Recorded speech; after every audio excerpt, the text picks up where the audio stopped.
In God's name, we seek justice, love, and mercy. Unless it's about politics or human rights, because we can't afford another controversy. In God's name, we encourage you to grow in your faith, but you cannot ask questions. You just must stay silent. Be like the majority and do as you're told, and most of all, do not question the pastor's authority. In the small town of Crestwood, where the steeple of the First Community Church pierced the sky, I found myself immersed in the vivid world of kids ministry. My days as a kids ministry director were filled with games, laughter, and the unfiltered joy of children discovering their faith. My journey began with genuine passion. The children's bright eyes and infectious enthusiasm fueled my commitment to creating a nurturing and welcoming environment. I poured my heart and soul into building relationships not only with the kids, but also with their families. Little did I realize that the very place where I sought solace and purpose would be the source of my deepest wounds. I'm sorry if the church hurt you. I'm sorry if someone representing the church hurt you. If no one has told you I'm sorry, I'm sorry. I'm sorry because I know this type of hurt personally. God only knows what you've been through. God only knows what they say about you. This past year, my family and I were kicked out of a church that we have called home for the last 12 years. Each member of my family and I have been dealing with this type of hurt in our own ways. However, we cannot excuse the fact a place where we were supposed to feel safe and loved treated us with such hatred and torment. Sadly, church hurt is becoming an increasingly more common thing in our society. Turning away believers where they should feel safe and loved is the exact opposite of what religion preaches. So, through the articles of Her View of Home in USA Today, the song God Only Knows by King and Country, and the poetry, In God's Name by Harvest Church. I'm sorry. A program. Because even if you did not get one from your church, let me be the first one to give you one. However, as days turned into months and months into years, the weight of the responsibilities I carried began to wear on me. Coordinating countless activities, managing volunteers, and dealing with the intricacies of church politics began to take a toll on my mental and emotional well-being. I know what it's like being judged without a single question being asked.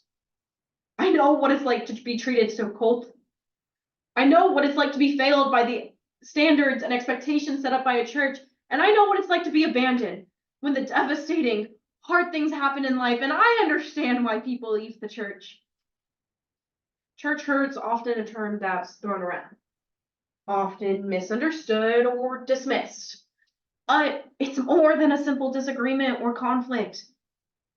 It's a profound sense of betrayal, disappointment, and spiritual disillusionment that can shake one's faith to its very core. For me, it started with sidelong glances during meetings and whispers in corridors. Announced to me, a faction within the church had begun to question my leadership and authority. In God's name, we help the struggling parent by reminding them the faithful are the blessed. But when they're not there, we make their private life a public prayer request and then try to make it up by saying, where have you been? We haven't seen you at church recently. Reminder, failure to meet with other believers is a sin. In God's name, we love the sinner but hate the sin, but you need to be straight if you want to be born again. The first blow came when a group of influential members expressed dissatisfaction with the changes I had implemented into the kids ministry.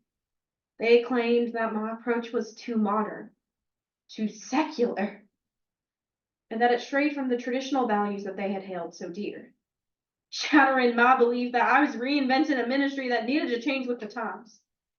As whispers intensified, many of my friends began to distance themselves, and the once supportive community I had around me crumbled beneath my feet. As I started to question every conversation, every decision I had ever made, and started to ask myself, I've done something wrong. I know that the church is made up of people. Imperfect people who fall short. They're not Jesus. If the church has hurt you, I'm sorry. But please do not make them the reason that you do not have a personal relationship with him. Something beautiful came out of what I went through. The breaking point arrived during a heated church board meeting where grievances against me were aired out publicly. Betrayed by those I had once considered brothers and sisters in Christ. The weight of their judgment was crushing. In the aftermath, the ministry that had once been my passion now felt like a battleground where I was an unwelcome combatant. I withdrew from that community and I sought solace in the quiet corners of my own broken heart. In God's name, the first question we asked the girl who was assaulted was, "What were you wearing?" We tell her there must have been a sin involved somewhere. We tell them that we need them to serve more, dive more, do it for God, take God's name in vain. We call this caring. Are you even listening? I'm sorry. I know that's all you've been waiting for the church to say. I'm sorry if someone has misrepresented Jesus to you. If their evil made you feel like he was to blame. I'm sorry if you felt stripped of joy and pride as if you were a sacrificed cow and they try to make it up by I'm sorry if they try to slaughter you like a cow and then try to make it up by calling you a son or a daughter, a brother or sister in Christ, whereby you must be saved. And if you are not saved, you will end up in the grave. Eternal fire and torment will make you their slave. God only knows what you've been through. God only knows what they say about you. God only knows the real you. That's the kind of love that God only knows. Days turned into weeks and months as I navigated the painful path of healing. Prayer, introspection, and the painful process of letting go marked my journey. But in the stillness of my introspection, I rediscovered the essence of my faith. It transcended other people's opinions or a congregation approval because it was the personal relationship I had with the good Lord above. That power was beyond any need of a church approval. So I decided to focus on the grace, love, and acceptance that were at the core of my faith. I know that's all you've been waiting for the church to say. But at this point, it seems like they'll never. Because that means that they would have to step back from the pedestal they put themselves on and humble themselves before God. Like they told you to do, like you ought to do. The bigotry and manipulation you were put through, I know that's not what Jesus would do. I'm sorry he was misrepresented to you. As I emerged from the shadows of church hurt, I found a renewed sense of purpose. It wasn't within the walls of a particular building or approval from a specific group of people that I rediscovered my calling.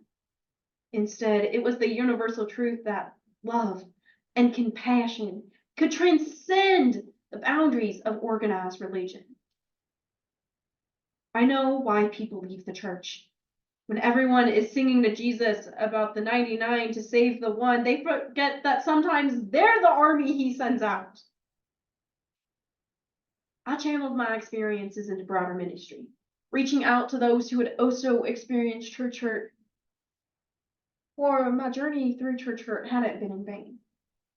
Or it had equipped me to be a beacon of hope for those who were facing similar storms.